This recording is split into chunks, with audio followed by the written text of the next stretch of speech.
In this guide, I will be showing you guys how to cancel YouTube TV subscription on iPhone. Let's get started.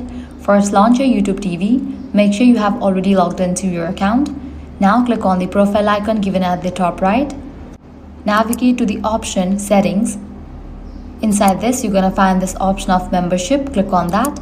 On the membership page, locate your YouTube TV plan and tap Manage Membership. You will then see the option to cancel membership. Tap on it and follow the on-screen instructions.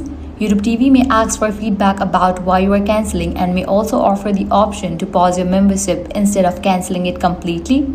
Continue through the prompts until you receive confirmation that their subscription has been cancelled. If you subscribe through Apple's App Store billing system, launch settings. Click on your Apple ID given at the very top. Click on the option Subscriptions. Now from here, find YouTube TV. Tap Cancel Subscription. Follow the remaining prompts to confirm your cancellation.